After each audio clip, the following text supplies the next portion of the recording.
There are two really dumb things you can do when you're thinking of making a new website. One, make it for yourself, not your audience. And two, make it without asking anyone else's opinion. You'll note that the recurring theme here is listen to other people. Let's start by thinking about our idea from the point of view of our audience. Open up our template and make a copy. All right, let's get started. We will make a copy, my great coffee website. Okay, first thing I'm going to do is name it. And then sketch out some ideas about the end user. What is the audience for this idea? What kind of person are they? Do they already know about our organization, or are we trying to create a new audience? What do these people do for fun? What do they care about? Why do they care about us? Remember that people make decisions about websites really quickly, so you have to grab their attention immediately.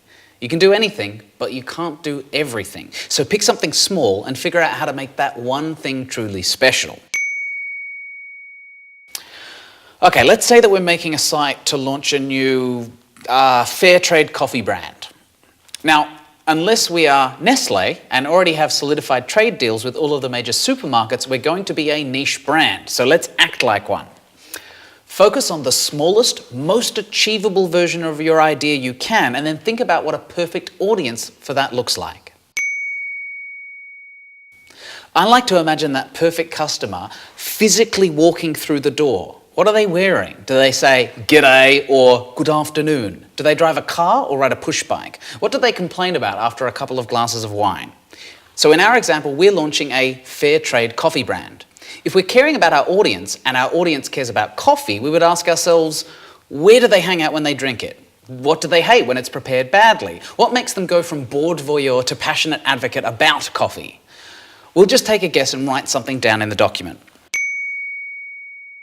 All right, our perfect audience is going to be a new audience of people who drink heaps of coffee before work every day. They probably use a mocha pot or plunger. That's good enough. How are we going to find them? We're going to find them on Facebook. Maybe some ads. That's Reddit. Next is our elevator pitch, which is how you'll explain the idea to people in a few seconds. Now, there's a format for this called the Gaddy pitch, which we've flat out stolen from a guy called Anthony Gaddy. And it goes like this. You know that thing where? Well, what we do is, in fact. For example, you know that thing where social impact people are great at knowing about their cause, but not so great at internet stuff. Well, what the Fitzroy Academy does is short, simple lessons on digital skills. In fact, just last week, one of our customers, Rosie, said, and I quote, "Dude, I'm just checking this out properly and it's effing amazing. Like I can't get enough, currently perving on your website for anything I can get my eyeballs on." True facts, thank you, Rosie. Now, I've thrown a link to another video of Ant explaining the Gaddy pitch in more detail if you want to dig in. But all you have to remember now is that we want to explain the problem we're solving, how we solve it, and then have some evidence for our solution being awesome. And we want to do this as quickly and concisely as possible. Gaddy pitch. What do we do so that we can get an outcome? You know how it sucks to run out of coffee?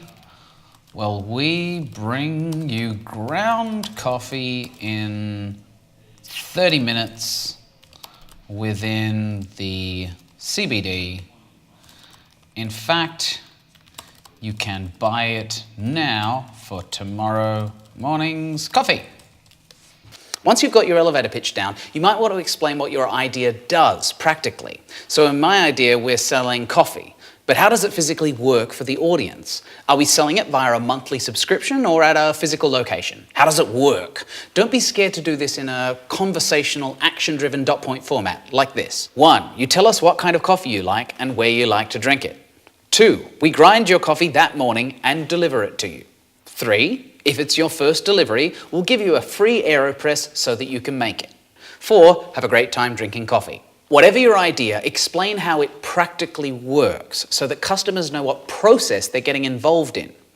This is as true for things without a physical outcome, like joining a mailing list or supporting a cause, as it is for products.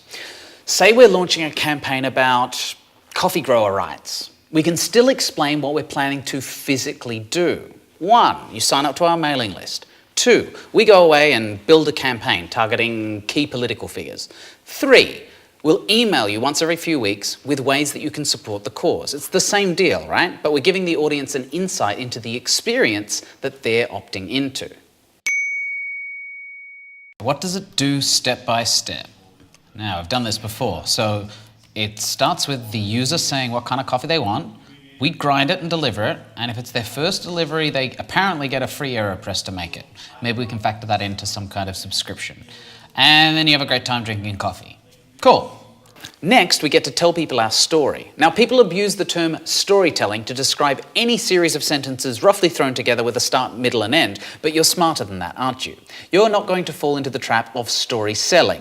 You're actually going to tell a story. You're going to say, where did the idea start? What changed over time to get our team to where we are now? And what's going to happen next, including our audience? The big goal of digital storytelling is to quickly get our audience aligned with the organization. Think about your perfect user and speak the way they speak. Be conversational and honest, because on the internet we have very little time for anything else. Okay, so how does the story work? So in this case, this actually comes from me realizing that we had run out of coffee and neither I or my partner could be bothered walking literally 5 minutes down the road to the shops to get some.